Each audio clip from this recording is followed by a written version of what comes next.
Gaspar Tamas also wrote an essay that's very important called Telling the Truth About Class, where he says, there are two kinds of socialists. There are the socialists who are kind of sentimental and Rousseauian and who are railing against the ruling class. And then there's the Marxists who are more like cold-blooded and sober and scientific and who understand that it's a deeper problem than just overthrowing the ruling class. Mm-hmm. Right? And he said, it's tricky because the only reason why people become socialist is out of a sense of injustice. And yet, to actually achieve socialism, we have to transcend the struggle against injustice. Because the struggle against injustice is what keeps capitalism going.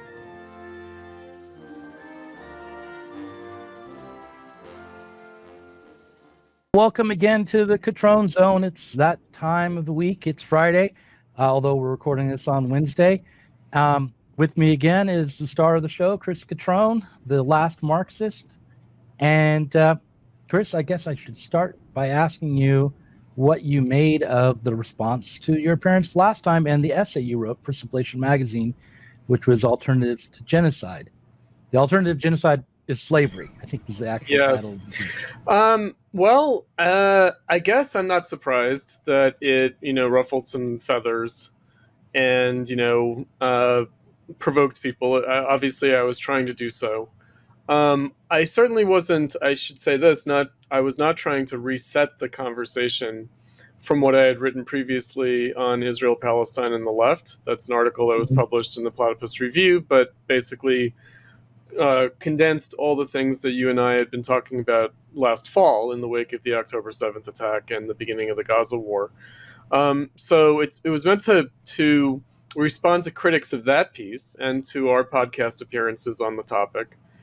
And so it presupposed a lot, but of course it had to be written as its own sort of statement, right? And I'll just say that I started out writing some notes for a conversation you and I were going to have on my response to critics, and it became an essay instead. So it was a little bit of an inadvertently written piece.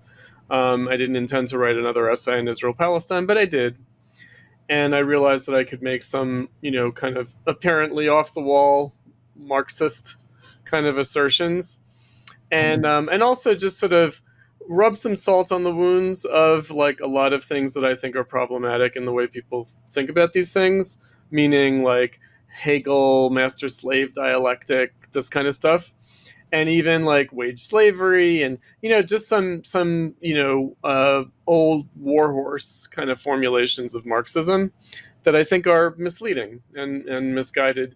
And so I was trying to do a bunch of different things with it, which are head spinning, no doubt, for our audience. Some people get the point, some people don't. And, it's a thought piece, meaning I'm aware, I think Fakhri commented on the YouTube video, I'm aware of who my audience is and who my audience isn't.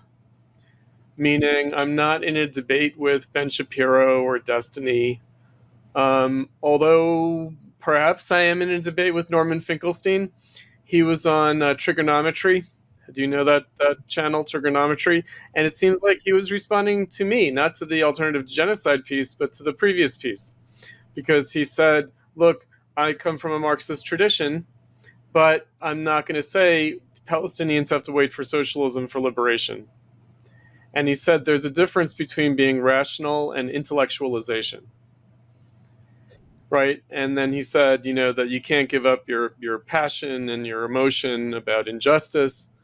And also he asserted, he said in deference to his parents as Holocaust survivors, that his ethic is to never forget and never forgive. Right. And he basically ended up with, he has no hope for the Israeli-Palestinian situation, really. Right, so he sort of came out completely as despair. And of course, that's where I started my piece.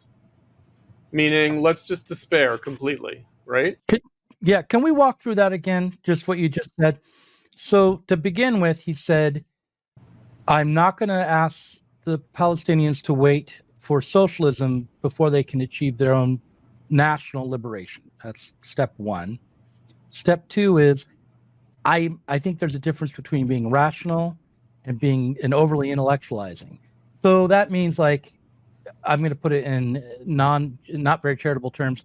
There's a difference between instrumental reason with what's ready at hand and critique.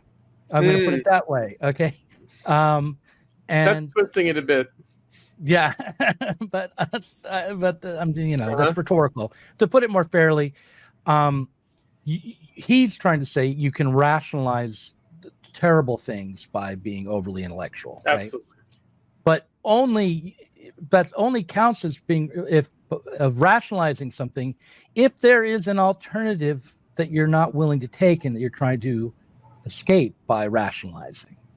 He doesn't have that alternative. He ends up with a nihilistic position, right? So, and that's based on what he said his two commitments are. So he said he comes from a Marxist background, but he's no longer a Marxist. He was a Maoist. He's no longer a Maoist. And he says his commitments are to truth and justice. Right? And I thought, well, that's super tricky. Especially if you're going to tie them. Right? Because truth doesn't necessarily offer a solution of justice. It doesn't, right? But so maintaining those two commitments, which is going to get the upper hand? And, I kind of feel like, ultimately justice takes the upper hand. And what he was admitting is that there will be no justice.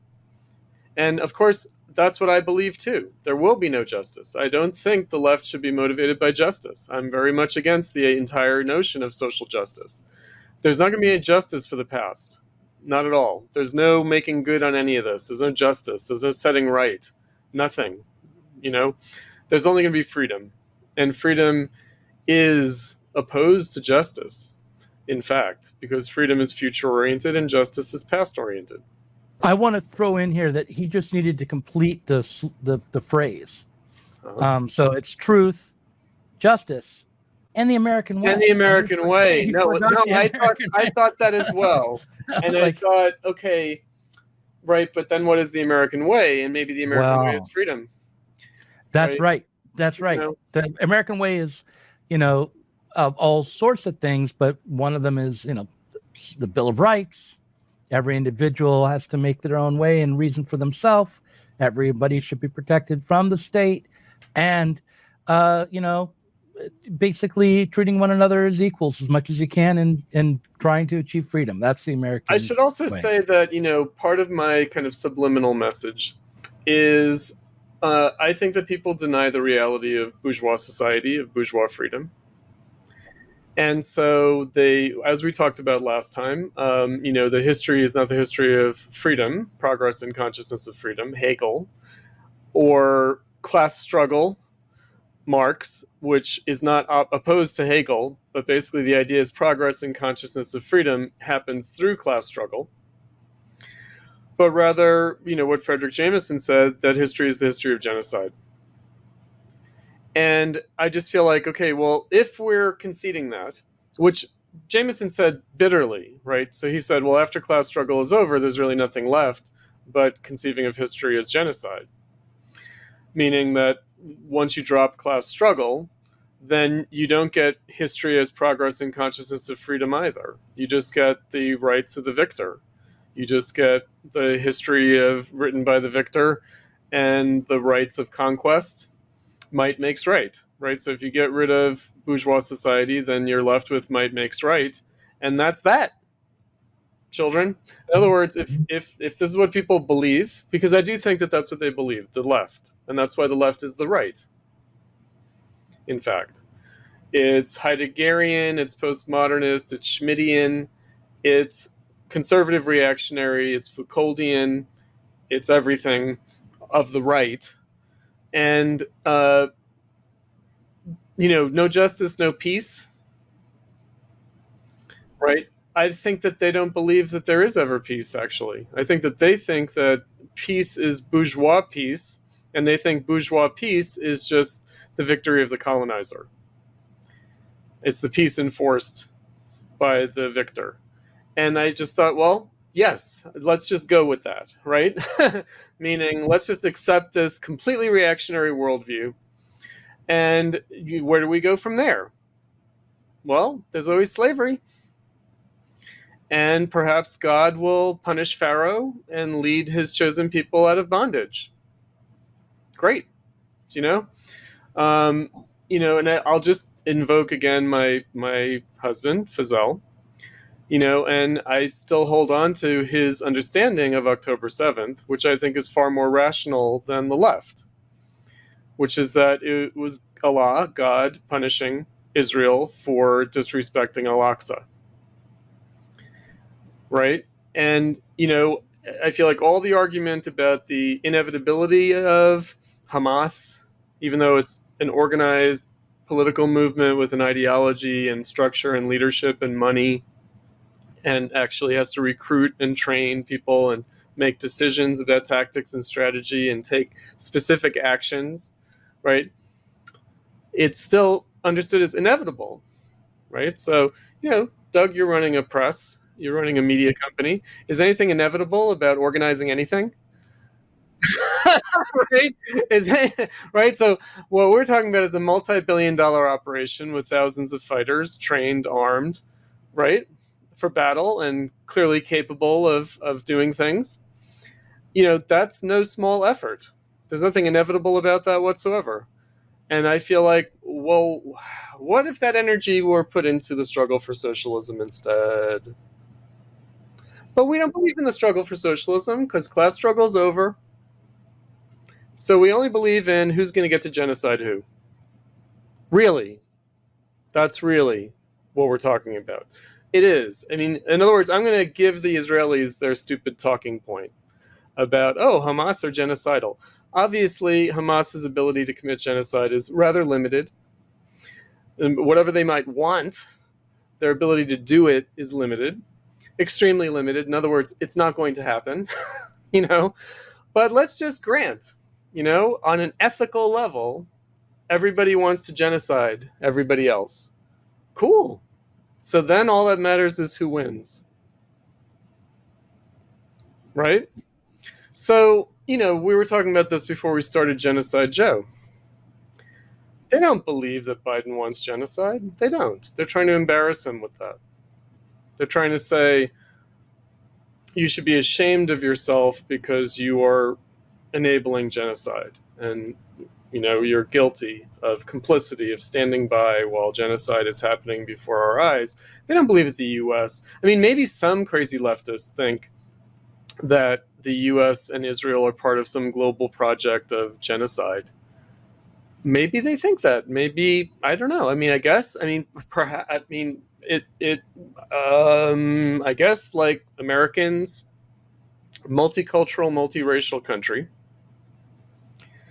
military, people of color, disproportionately people of color, more and more people of color immigrating to the United States, many of whom will get citizenship by joining the military.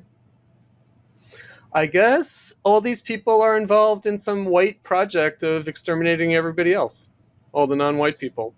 I guess that's what the world really is, isn't it? I don't know, so you just have to sort of, again, I want to know what the left thinks. What do they really think? What do they really think? What is the worldview here? What's going on? What are the assumptions here? And well, I mean, I want to refer to Zizek for a second, because years ago, Zizek was giving a lecture in Israel, I believe, and he was objecting to, He's allowed to give a talk in Israel? I thought he was an anti-Semite way back. No. But he was being critical, and he was saying, listen, he's pro-Israel and he's pro-Palestine is how he would put it, right? And I think that's fine. And like the Europeans and the Americans. Right. And he was saying the expansion of the settlements has got to be interpreted as a genocidal policy by UN standards. Mm-hmm. That's what he said. So we should not look away from the fact that, and I don't know if he used the term slow motion genocide, but something like that. Something like that was what was said. And it was a way to object to the settlements and try to move Europe and the United States to do something about the Israeli policy, right? And also to move his Israeli audience to do something about Netanyahu and about those policies. So that's what that was originally. And it was referring not to the Holocaust, although the rhetorical effect was to refer to the Holocaust, but to UN law, international law, right? Yeah. And so if you're going to go that route, then you have to say, okay, what did the ICJ actually say? Right? Well, they actually said, we're going to investigate these charges. You need to do everything in your power to not violate international law and make sure that humanitarian aid gets in and the civilians are not indiscriminately killed. Not that they aren't killed, but just that they're not indiscriminately killed or certainly not targeted. And they refuse to call for Israel to withdraw from Gaza, right? Okay. Oh, that's right. Of course they did. That's right. Yeah. Yeah.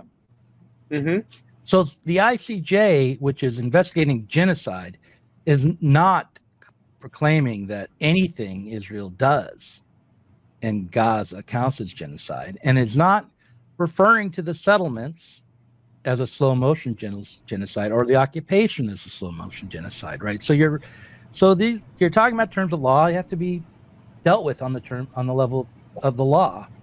So once you do that, then you have to start to ask, well, when is the rhetoric getting in the way of the politics? That's right. I mean, obviously, I have my criticisms of putting faith in the United Nations, and that was the point of my Israel, Palestine, and the left article, and also arguments that I made on this podcast last fall, which is, the UN has stood by every atrocity since its founding, right? It's dutifully taken notes. And so that, I don't think that the Palestinians are going to be saved by the United Nations. But, they are concerned with recent documentable actions that can be proven and that you can hold people account for. So they're not concerned with everything since 1948 or before. They're not, right? Because they can't, right? It's going to be a big enough task for them to examine this war. And in the meantime, the International Criminal Court, to which Israel is not a signatory, has issued arrest warrants for the leader of Hamas and for Netanyahu and his defense minister. And so, which is strange, to say the least. Not for genocide, war crimes. That's right. So in other words, what we're moving towards is something a little bit more reasonable, and also more provable, right? In other words, yes, there's a law about genocide, but then you have to show all sorts of things, and this is why it will take years to come to any determination of it, because they're going to have to interview all sorts of people about it and try to get to the bottom of the intent, right? Whereas war crimes, it's like, did it happen or not? Was it done? Did it, and who ordered it, right? And, did they know the consequences of their orders, their actions, right? And so that's far more, because I've been thinking about this a lot, just in terms of, our friend Jean Baudjolin, who basically has the thesis that modern war is inherently genocidal.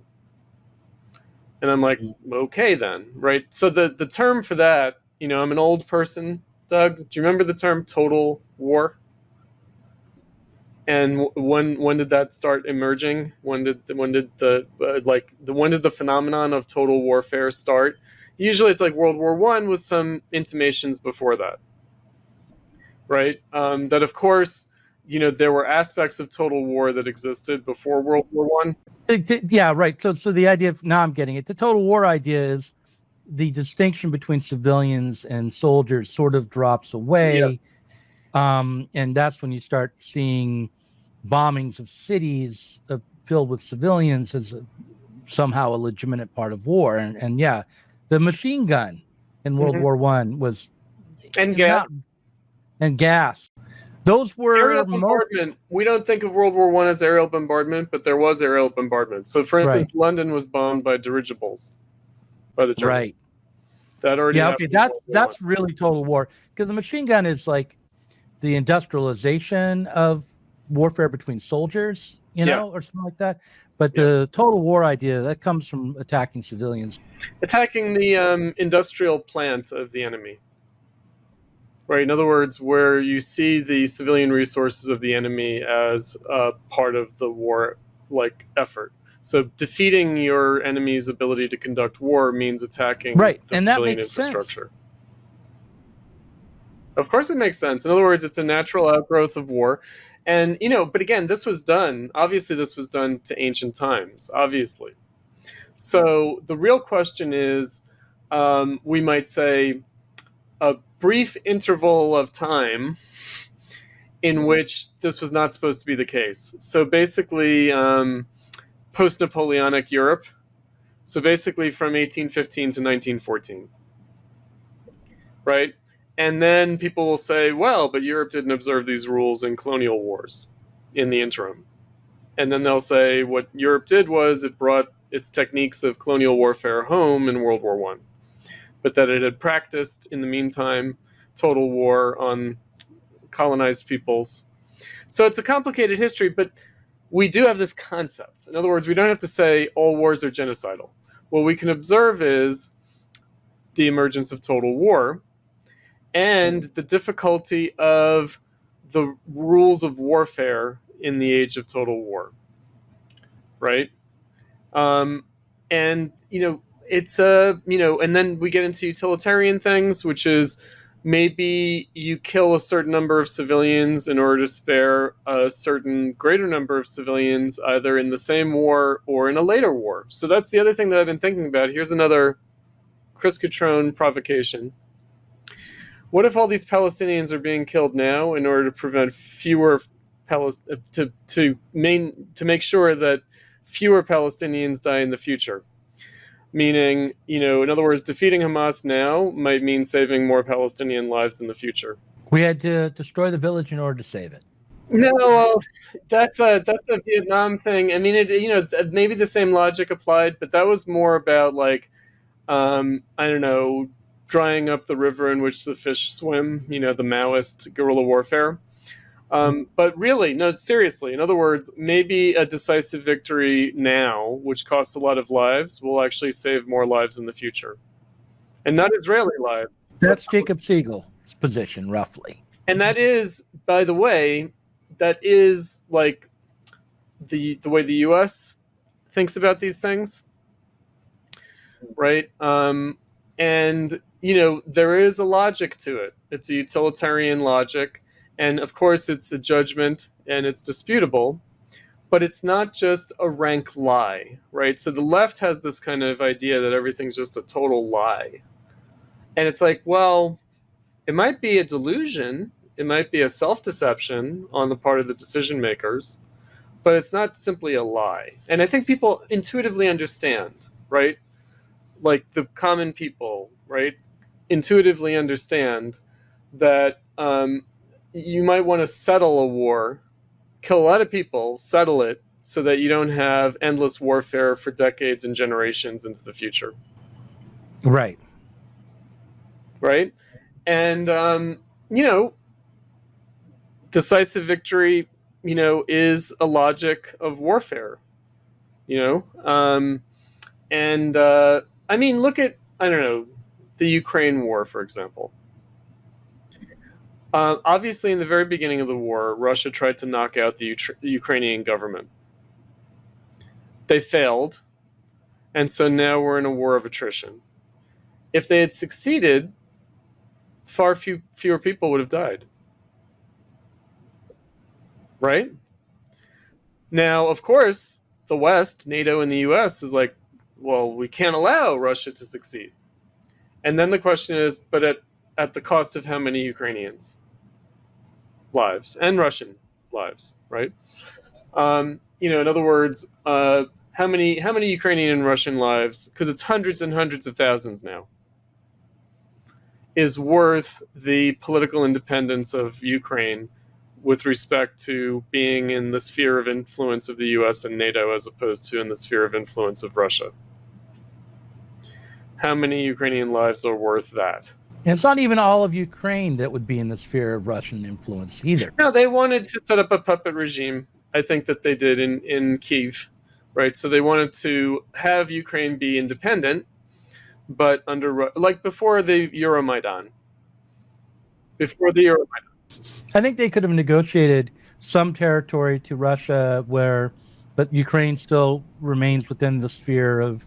We have to recall that what is it, von Clausewitz, and I think Lenin quoted Clausewitz, war is politics by other means, which is an ironical quotation of Clausewitz by Lenin. But Clausewitz was a Hegelian military theorist, right? And it's basically coming out of a kind of post-Napoleonic sense of the relationship between war and politics. So war is politics by other means. So then what is the politics here? And this is where people will say, well, Zionism is a settler colonialist ideology whose ultimate object is eliminating the indigenous people. Right, so they'll say war is politics by other means, and the inherent politics of Israel is this displacement of the Palestinians, or displacement. Let's just put it that way: getting them out of that space, one way or another, dead or alive and gone. Right, but okay, maybe I'm not willing to grant that because I actually don't. I think that there are countervailing tendencies in Israel, in Israeli society, that might affect politics. But let's just grant that, right? So what about the politics of the Palestinian side?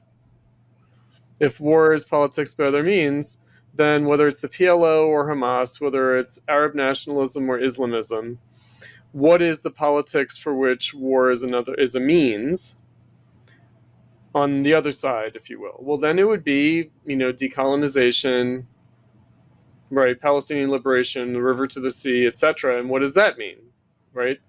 Does it mean, everyone living equally under Palestinian rule, under Arab and Muslim rule? They say that that's what it means. What would it mean in practice? Would they look forward to Jews leaving, either in the war or afterwards, right? So genocide in the UN definition, the destruction of a community. But obviously if it happens peacefully, voluntarily, then that's better than if it happens forcibly and violently, right? But so what's the politics by other means? What is the politics by other means? And then you could say, well, the nationalist vision is different from the Islamist vision. They are different. They have different ways of understanding, the rights of a Jewish minority. One would be dimitude, like some Muslim idea of accepting Christians and Jews, but under Muslim authority. And another would be, protecting the rights of minorities in a democratic, liberal state. So, those are the politics. And then as a Marxist, I say, well, how's that actually going to work out? What's going to be the actual possibilities for that? Right? And it is going to come down to things like labor, working class, not just property ownership, but also, stratification in the workforce. What's that going to look like? Because again, it's different from South Africa. It is, because just the population dynamics are very different. It's different from like Rhodesia or South Africa, Zimbabwe, Rhodesia, Kenya, settler, like other kinds of overcoming settler colonial states, overcoming apartheid, right? So basically what you're going to have is two equal populations. And maybe the Palestinian population is younger. Maybe they're high T versus the Israeli low T. I don't know. Tucker Carlson, I'm sure, can tell you. He can go and interview some people and yeah, exactly. Yeah. Because, the Westerners are all low T and the non-Westerners are high T or something. Sure.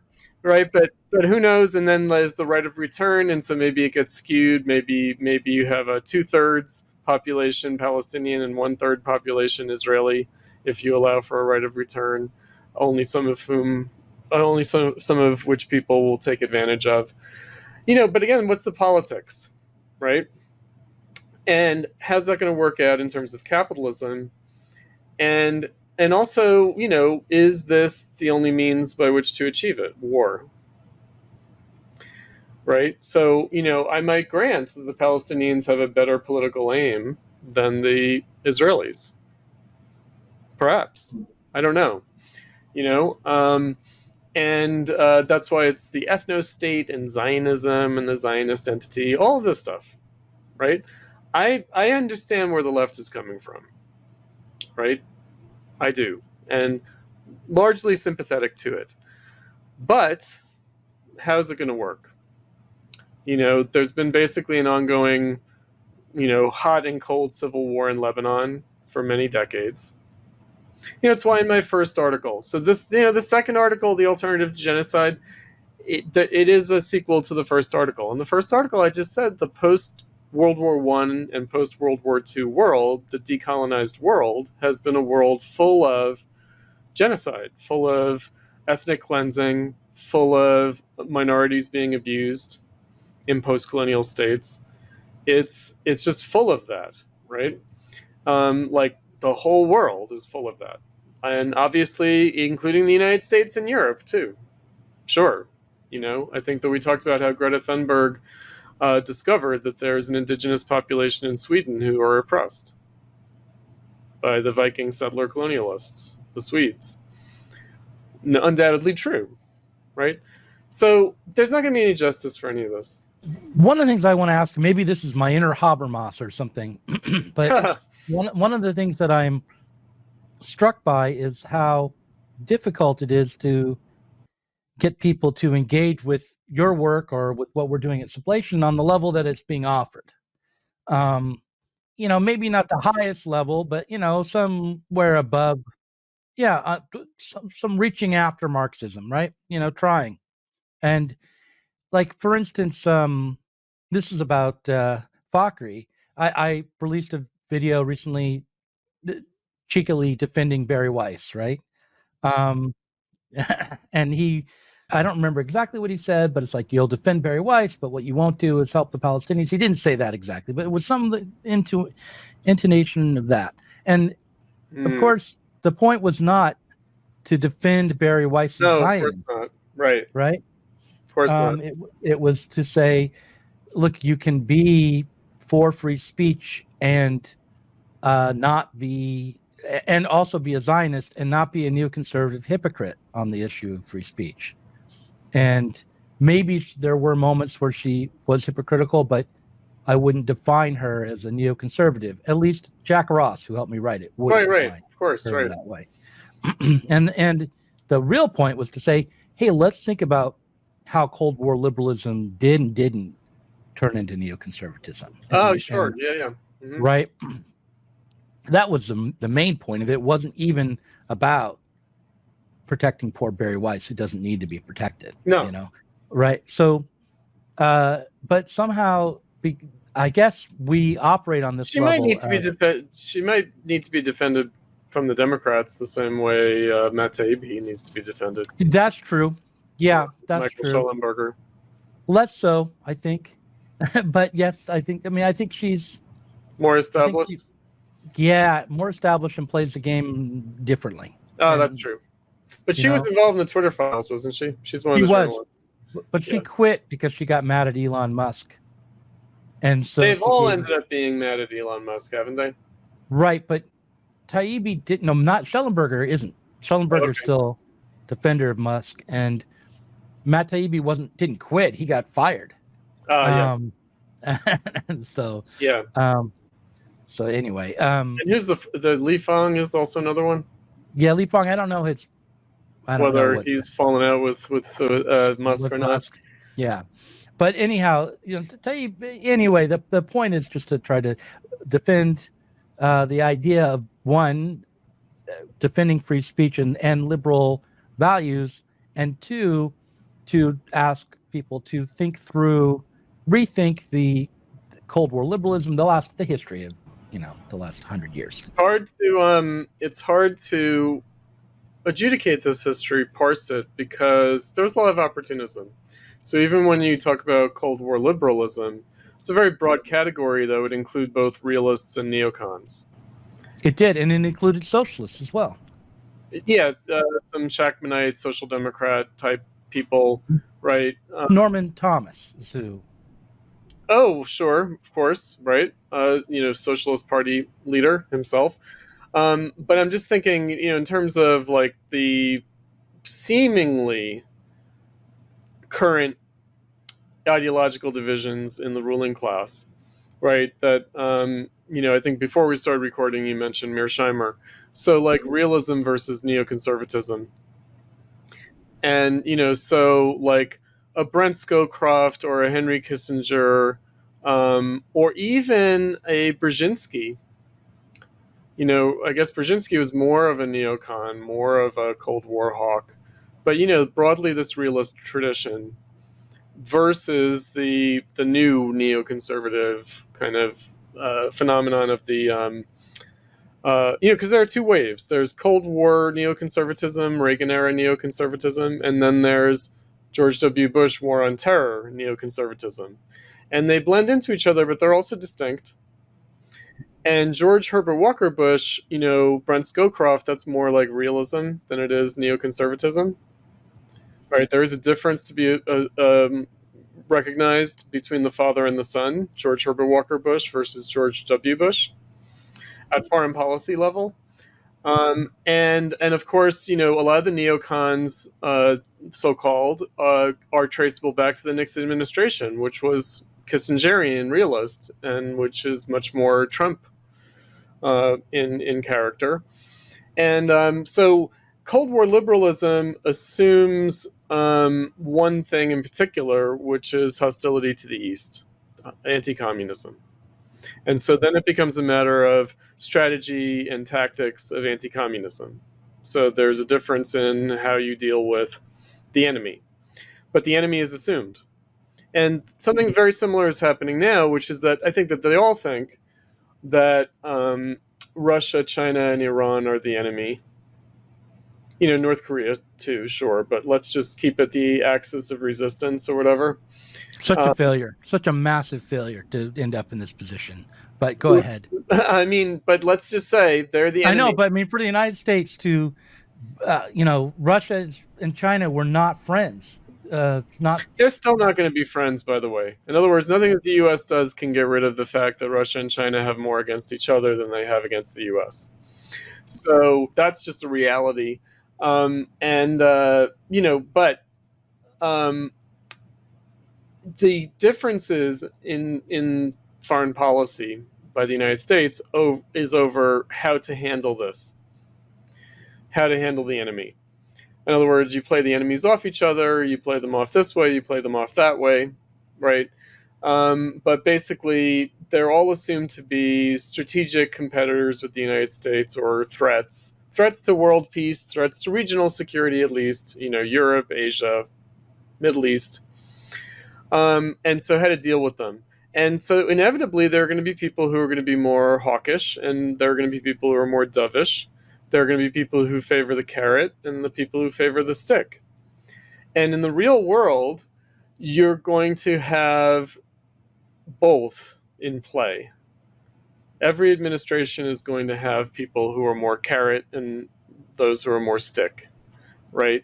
Within, so there are going to be these options. And so, again, it's not like, Trump accepts a multipolar world and embraces it, whereas others are trying to hold on to a unipolar world. It's not like that, right? Because I don't think that the U.S. is committed to unipolarity or multipolarity per se. I don't think that it ever amounts to that. In other words, they're all America first, basically. They are all America first. It's just a question of how. Mm-hmm. And so what the left does is that, and I wrote about this in the Israel-Palestine and the Left piece, that it's a Stalinist contrivance to think that divisions among the rulers amount to something. And by that I mean differences between the US and Russia. In other words, these are capitalist countries. It doesn't matter what you call them, imperialist, not imperialist, doesn't matter. That's what my old Spartacist comrades are in internal controversy about. Is Russia imperialist or not? That doesn't matter. What matters is that from a socialist standpoint, these are the rulers. And, we're not going to benefit from divisions in the rulers unless we exist, and we don't exist. So you can't take advantage of divisions in the ruling class, the global ruling class, because there is such a thing, actually. There's more of a global ruling class than there is a global working class, politically constituted, unfortunately. And we are not going to benefit from their differences. It's just a very basic point, right? And when Stalinism came up with that idea, namely in the 1920s and 30s, and it is some kind of weird, travesty of Lenin, because obviously in the immediate aftermath of the revolution and coming out of World War I, the early Soviet state had to try to play off differences between countries. But then it became sort of, I don't know, a Marxist precept that's what socialists are about, right? They're about taking sides in capitalist warfare and then giving some world historic prognosis on how this benefits the long-term prospects of socialism. No, this is absurd. It's absurd. And at least at that time, there was a communist movement with millions of people and organized working class movements under Marxist leadership. No, not anymore. It was wrong back then. That's the hard part. It was wrong in the 20s and 30s. It's certainly, it's not even wrong now. It's just purely delusional. And it really is, I'll just say Boris Kagarlitsky wrote about this with respect to the New Left Review in the year 2000, when the New Left Review decided to restart its numbering. They announced a renewal of New Left Review, and Boris Kagarlitsky said they might as well call it the New Left Right Review, because it's going to be basically some spurious pseudo-Marxist commentary on geopolitics. And that's what the left has become. And yes, you can have very passionate opinions about it, but that's what it amounts to, right? And I just think this is obviously no way to build a socialist movement. This was an ideological phenomenon of the collapse of the socialist movement. That's what Stalinism means, by the way. And I know that rubs against the Chinese Revolution and the Cuban Revolution, the Vietnamese Revolution and the Korean Revolution. I know that, that's what that means for me to say that. But I also think, China's not leading the world to socialism. Sorry, Conrad Hamilton. No, because China's not going to be, it's not going to be socialist. And it may not even be China.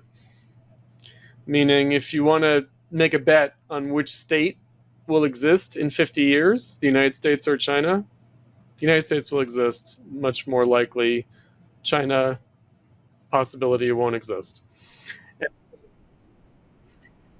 But it's a real thing, and Russia too, and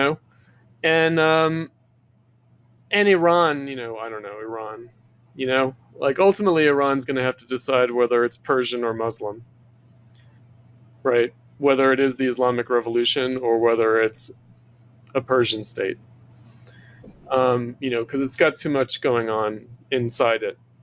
It's got to ultimately decide to consolidate on one basis or another. Obviously they've had mass protest movements. They've had a lot of contentious internal politics, even with the amount of repression that they have. The Iranian regime has been in crisis for a while, since 2009 at least. And so, The U.S. is just not going to disintegrate. Even if there's a civil war in the United States, guess what? It's going to come out even stronger in the end.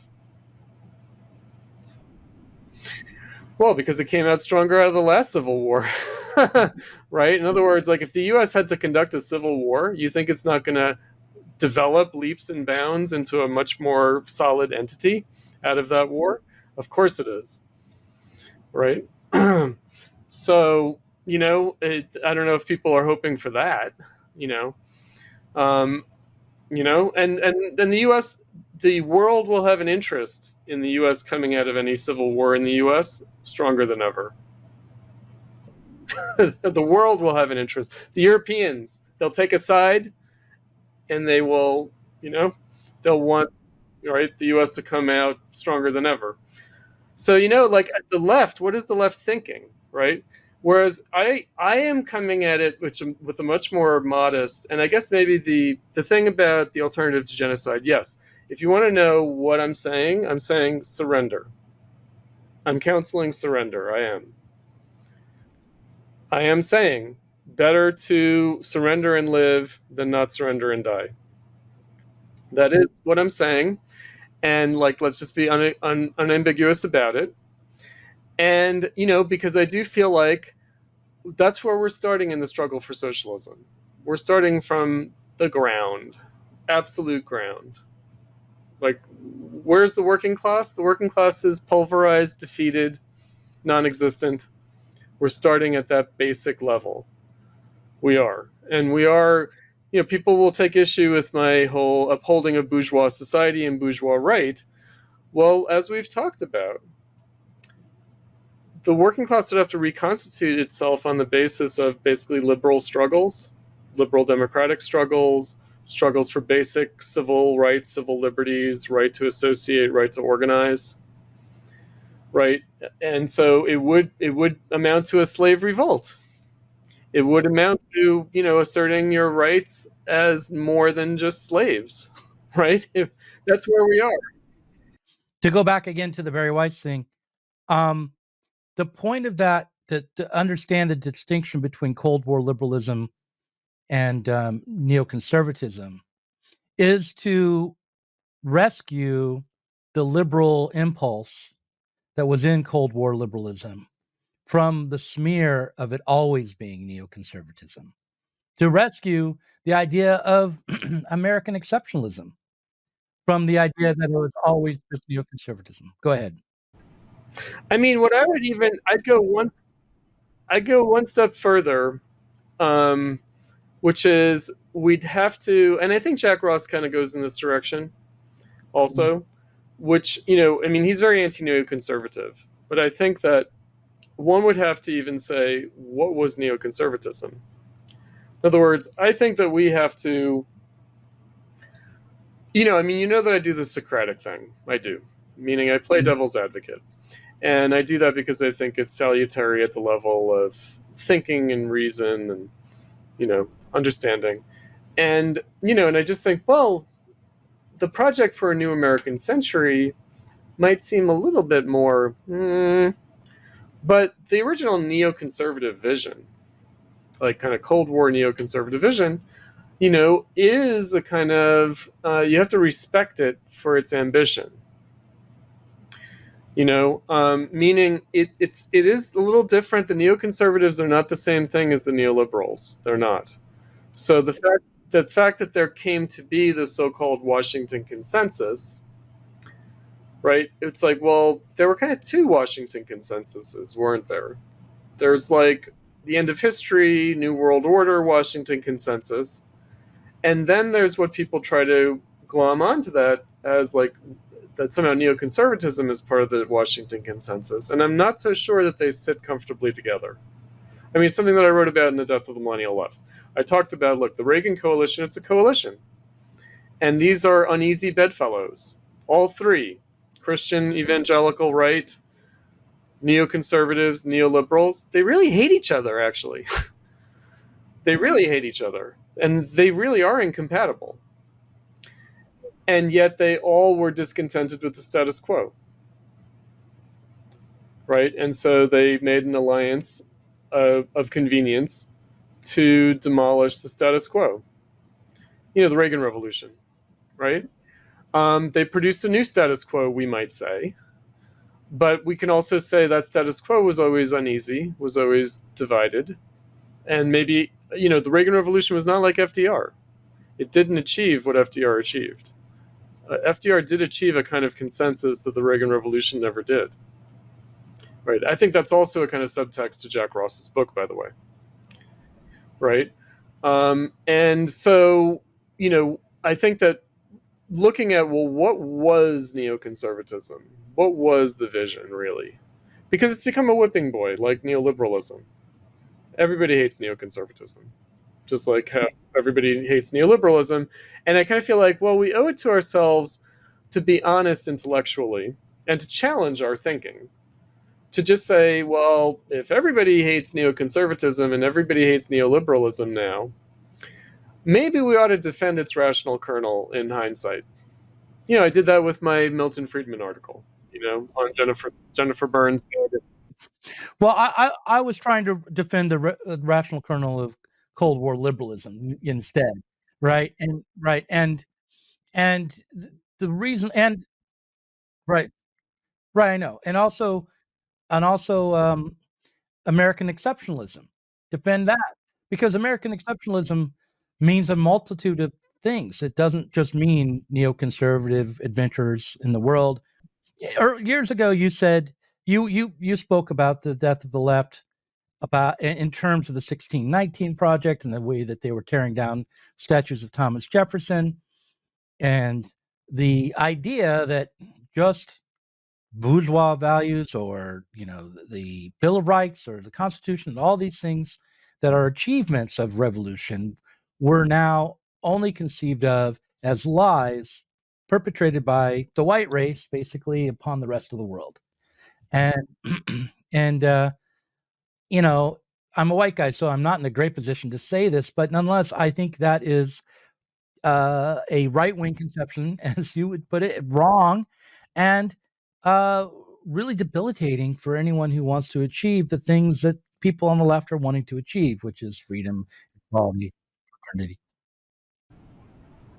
Yeah, and what it does is it turns, it turns like an LBJ era, like Cold War liberalism, into something else, right? And so, one of my objections to the characterization of the Gaza War as genocidal is that the New Left made this argument about Vietnam, that it was a genocidal war, right? And and I kind of feel like, well, but there are a hell of a lot of people of color throughout the world, non-Americans and people of color in America, who signed on for this project, Cold War liberalism. And something that I invoke in my book Marxism and Politics, when JFK said, look, we have to win the Cold War because it's our revolution after all. Right? He said, look, the Russian Revolution, the Chinese Revolution are outgrowths of the American Revolution. And he was making a pitch to the post-colonial world, look, we represent your freedom more than they do. Right? And he supported Algerian independence against the French, for example. And so, it's not like, again, the U.S. was very hostile to the European empires. Woodrow Wilson, beginning with, but also through FDR. In other words, the U.S. pushed for decolonization in its entire tenure of world hegemon, right? So Pax Americana, coming out of World War I, botched. The League of Nations wasn't approved by the Republicans, et cetera, et cetera. Not out of isolationism, by the way. The Republicans rejected the League of Nations out of liberalism. They were like, we don't want to set up an international body that's going to impose itself on people. Like, it was out of a different sense of the right of self-determination of nations, meaning nations should be autonomous and free in a way that the League of Nations will prevent. Right? So as a liberal, absolutely, yes, exactly. So the point being that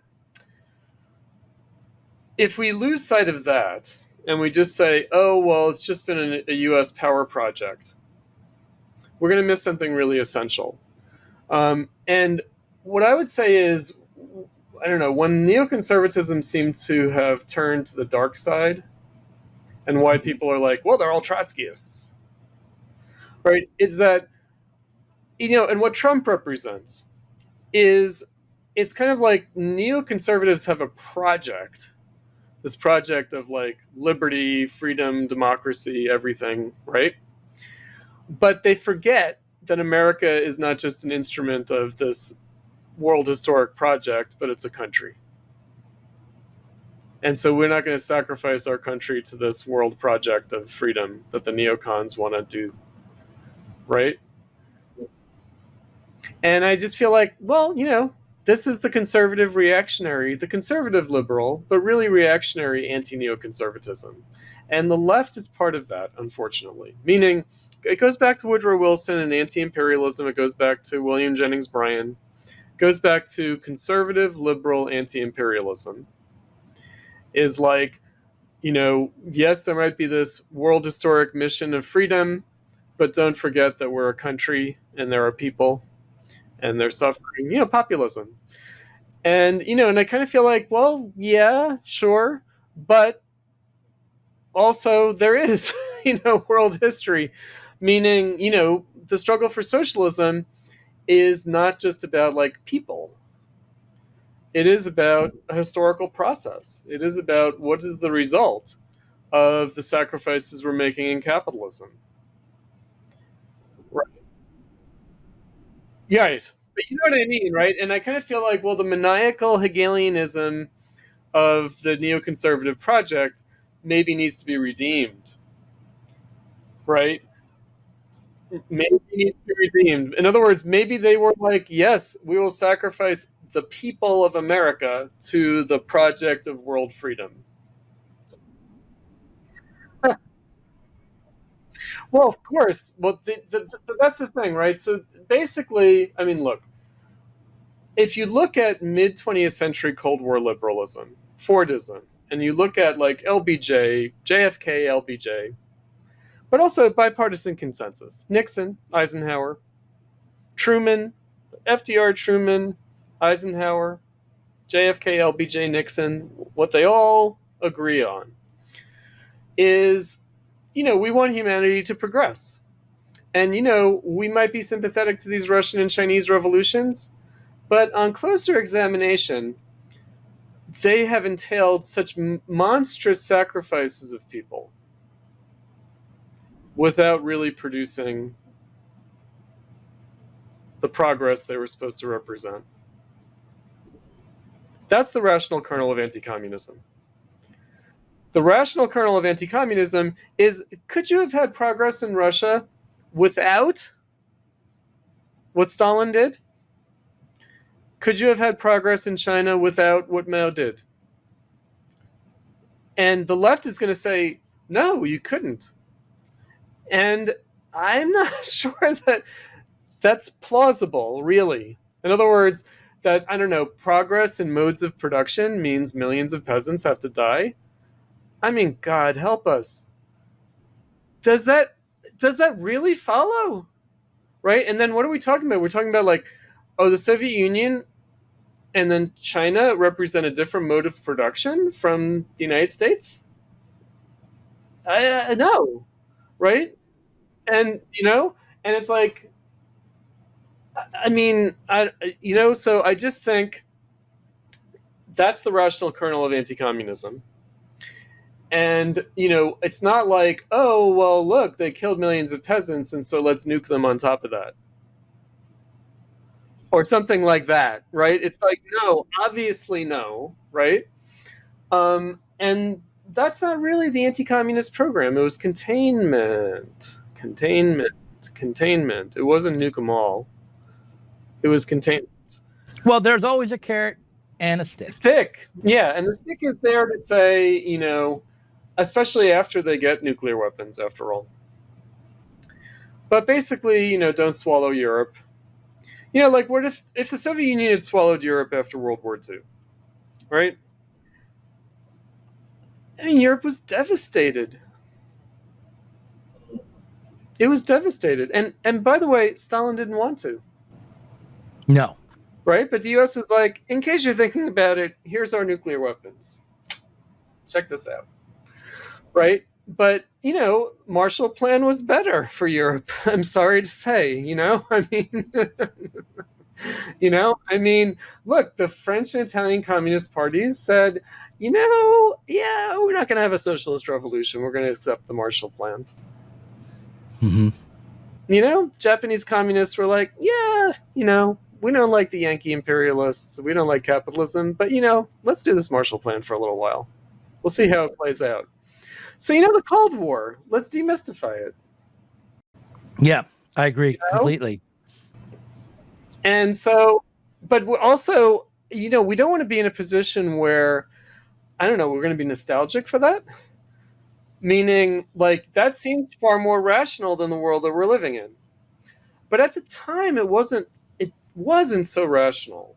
So, the figure that's really fascinating for me as like a neoconservative progenitor is the architect of the EU, Alexander Kojev,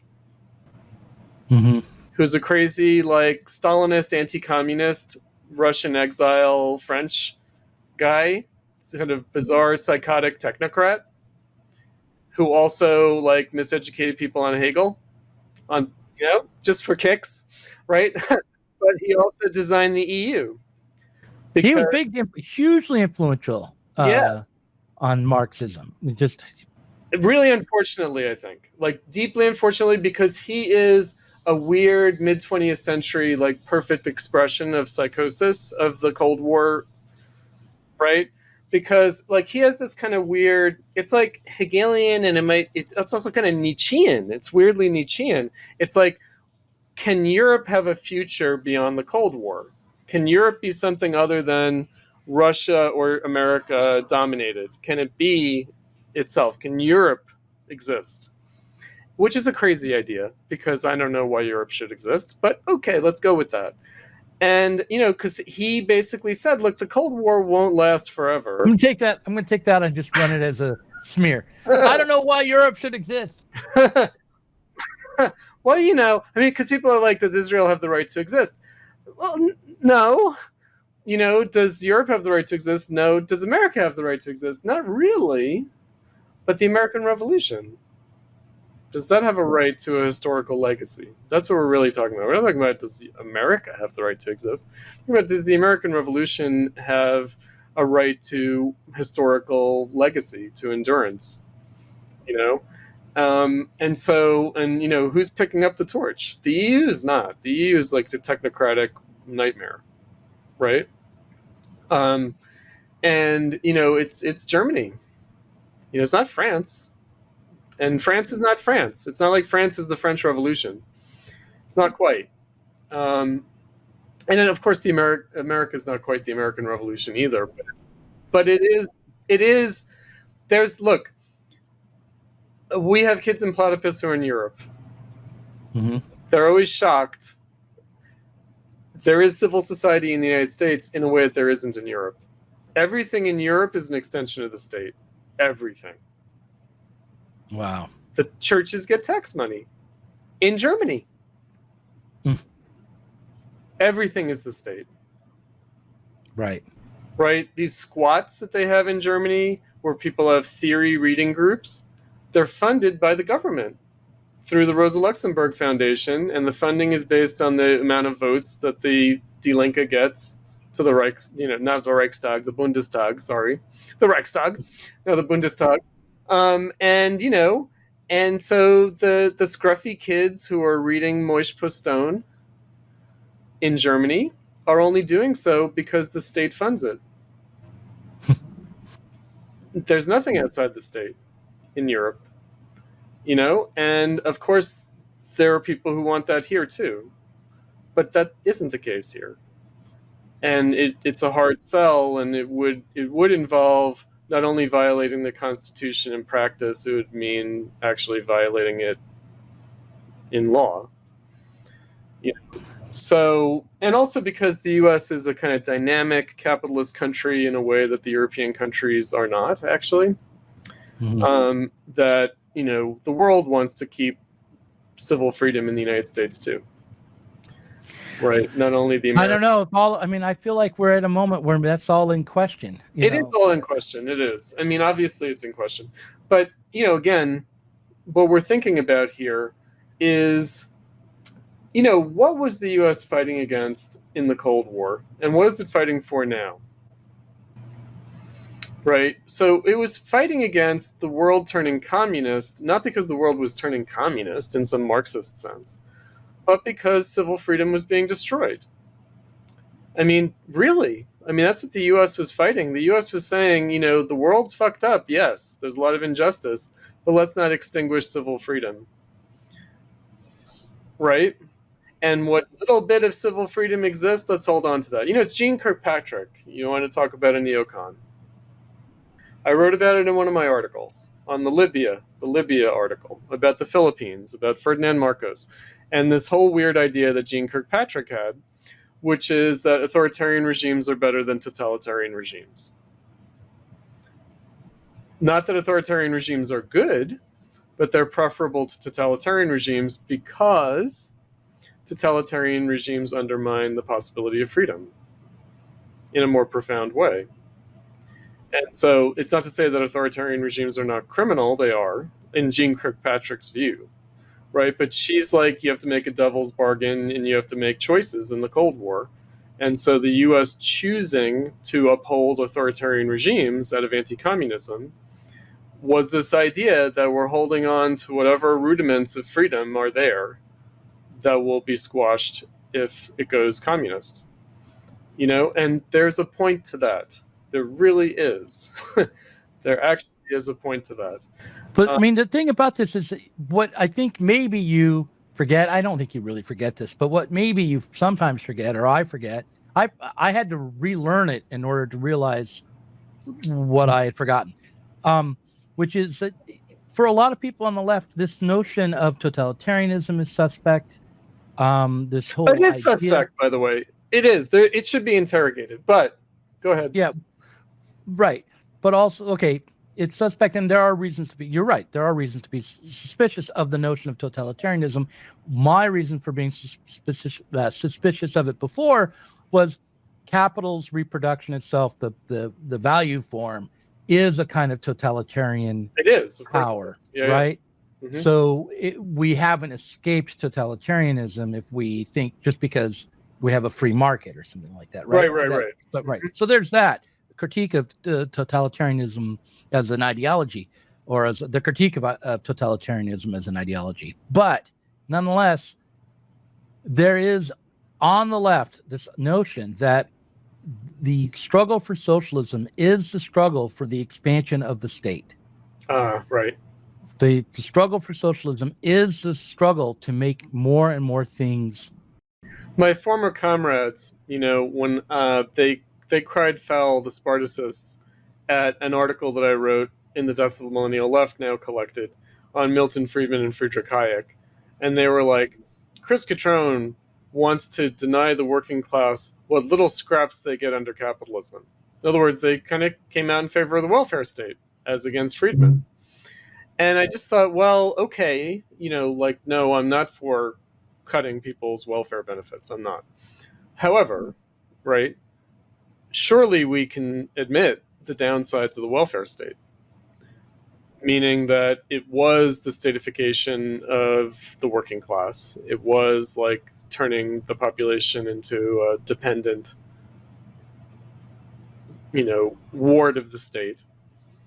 And, in other contexts, they would attack that state and its kind of police state measures, and they would in fact recognize the connection between welfare and police state measures, right? That welfare is a police state measure, right? But again, they found themselves in a difficult position, which is in the era of neoliberalism. It looks like neoliberalism is anti-state. It isn't. And again, there would be a distinction between neoliberalism in practice and neoliberalism in theory, like Friedman versus what his ideas were used for, right? And so, I just feel like again, where does this all derive from? It derives from the Democrats posing as the defenders of the welfare state against a neoliberal Republican assault. But then, lo and behold, Bill Clinton becomes the main implementer of neoliberalism, and so he's the traitor to the Democratic cause. He's the sellout to Reaganism and Republicanism until he isn't, right? Meaning until Hillary Clinton can say, well, maybe Obama's more of a Reaganite than Bill and I are. And people believe it, right? Including Adolph Reed. Basically said, you know what? The Clintons were bad, but Obama's worse. Obama's a worse neoliberal. He's even more Wall Street oriented than the Clintons. Maybe there's a point there. I don't really see the point. I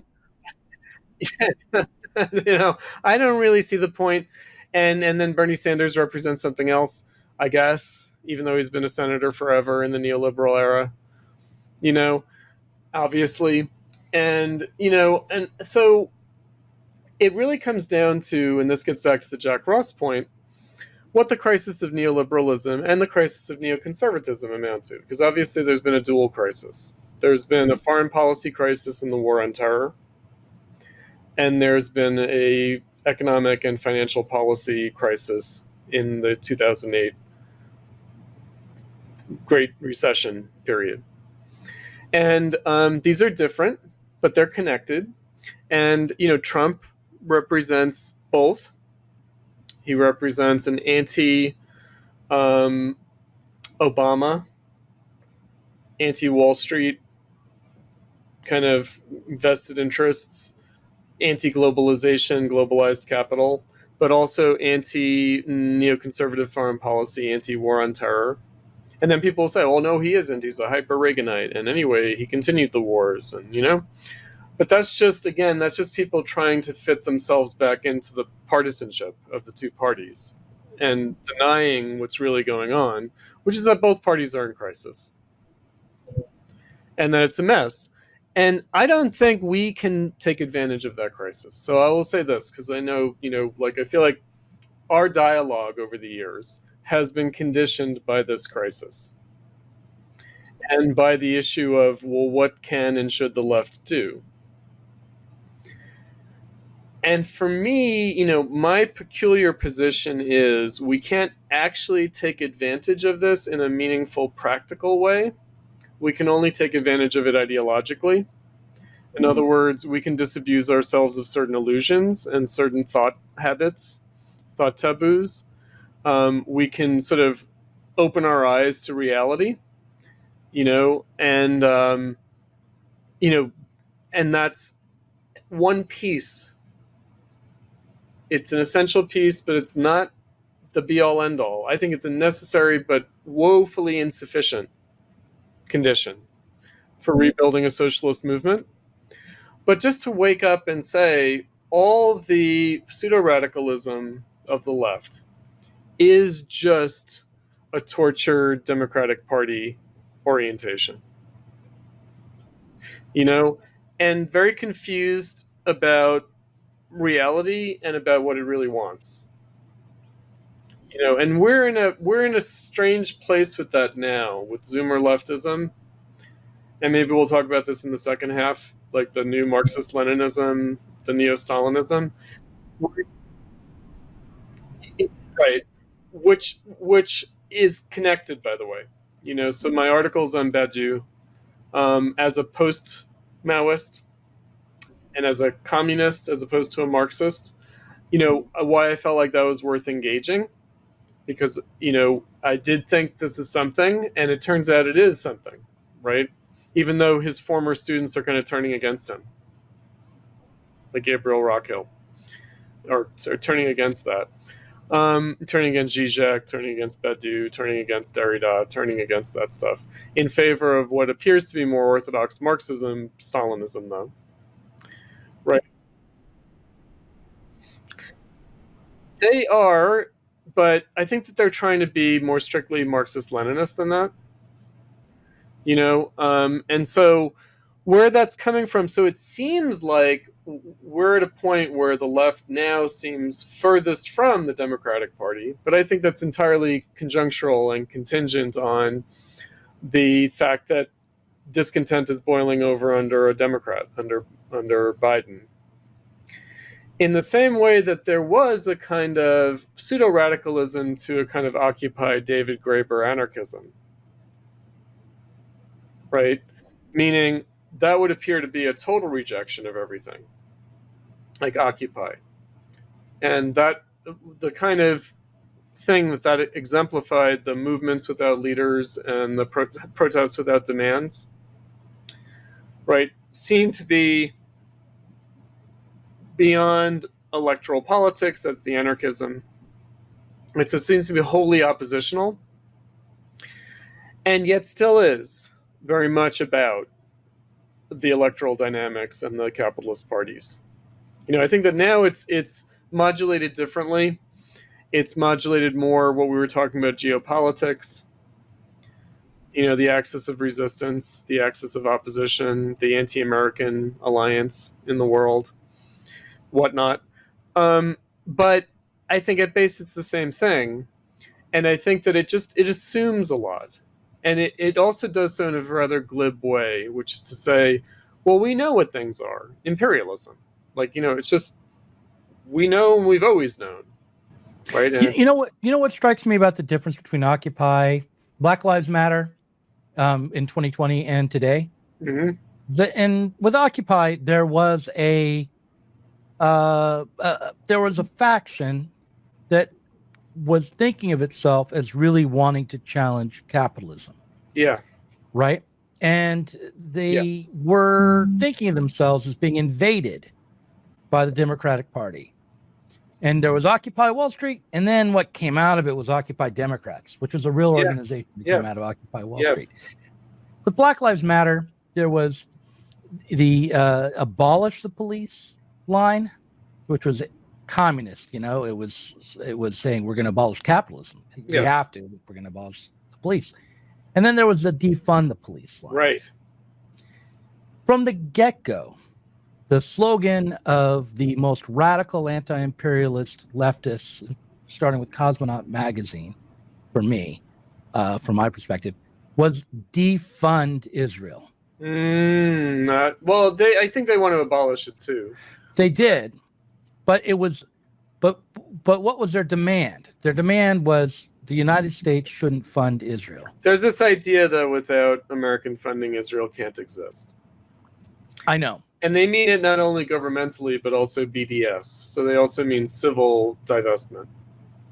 But nonetheless, the demands are all aimed at changing state policy. The abolish the police line was not really about policy and corporate policy. And corporate in other words, policy. They want anti-Zionism to be part of the ESG framework of ethical investing. Right. Right, exactly. So defund the police was about changing U.S. policy, about changing state policy. Occupy Democrats was about changing the Democratic Party, right at best, but eventually just became supporting it. But this just from the beginning, it was about we learned nothing from the Bernie Sanders campaign. We can change the Democratic Party policy and turn it into the Democratic Party into what the right wing says it is, which is an anti-American enemy, foreign enemy of the U.S. state and U.S. people, both, which is what they embraced. Now, it goes back to the Stalinist point earlier, which is that Stalinism in the 20s and 30s, emerging Stalinism and then Stalinism consolidated in the 1930s, masqueraded as this is a strategy for achieving socialism. We're going to fight fascism. We're going to fight imperialist war. We're going to have a popular front of the progressive liberal capitalists and the progressive liberal petty bourgeoisie and the working class. And that in the end, it will lead us to socialism. I would say that for Stalin, it was about the survival of the Soviet Union. In other words, it was about communist parties really being lobbies for the Soviet Union and other countries, right? And then in the Cold War, it becomes something else, right? Which is, lobbies for kind of foreign policy alignment, right? And because for the most part, communist parties supported anti-colonial nationalists, right? So only in rare instances was it the case, China, Korea, Vietnam, that it represented something more than a kind of third world nationalism. Cuba, I guess, also, because I guess Cuba really needed a lot more Soviet support, and therefore had to, take a harder line on its independence, basically. But really, what's interesting is that, like, the rhetoric became the substance. In other words, the strategy became the goal, right? So a means to an end became the end in itself. And of course, that's the point with respect to saying, well, Stalin, like, in other words, Stalin, famously said liberals are useful idiots. I kind of feel like for Stalin, the communists in other countries were useful idiots. Actually, that's what he meant. He meant, oh, well, communists can use liberals as useful idiots. Well, how much better if we can use communists as useful idiots? And that's what the left is in danger of becoming. They're in danger of becoming useful idiots to Putin's Russia, or the Islamic Republic in Iran, or North Korea, or China. Right?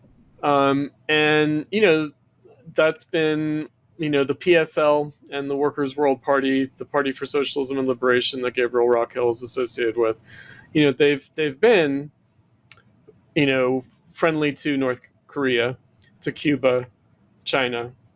Less so Vietnam, because Vietnam's been more a U.S. ally, right? But I guess in a pinch, they would support Vietnam as well if Vietnam ever went against the U.S.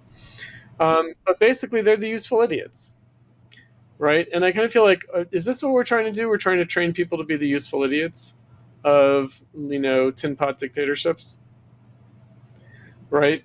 Because that's what they are, meaning, these are countries with people, and I care about the countries and the people, but we're talking about regimes.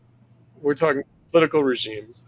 But we should always just remember what you said earlier, which is there's really one global elite ruling class. So when you say they're useful idiots of China, you might as well say they're also the useful idiots of the United States. That's a good point. That's exactly the point. In other words, they're going to be the advocates for the U.S. having a different policy, which means they're going to be the advocates for the American ruling class. Yeah, for one faction within the American ruling class. Absolutely. Which is probably a faction within the Democratic Party. Right. Really, which goes back to, That's right. That's right. Yes. Famously, I mentioned realist foreign policy. So Brent Scowcroft, under George Herbert Walker Bush, went to China to reassure them that they would still support China even if they cracked down on the Tiananmen Square protests. Right? They were like, of course the U.S. would rather that they didn't, crack down on the Tiananmen Square protests, but if the Chinese regime must do so, then be rest assured that the U.S. is going to continue to have friendly trade relations with China, etc. Was China granted most favored nation status at that point, or was that later? That was later, right? Yeah. After. But they were on track. They were on track. Right. They were on track for that. And so, and I feel like, well, the crime of, I'm not going to say the U.S. should have been more hawkish towards China. No. Scowcroft should have said something else. But let's just, again, look at reality. Like, in other words, again, looking, from the vantage point of the present, can we revise our view of the past and think about reality? How did we get here? Right. The other title is coming out this year. Yeah, David Shields, right? Yeah. And so, in that respect, we have to demystify ourselves and, again, look at the underlying historical processes and dynamics. And to say, like U.S. imperialism, that's a oversimplification, that, really doesn't help us navigate this problem. Because Right. if you're going to say that, then you have to admit that the Chinese Communist Party is an arm of US imperialism. Of course it is. Yep.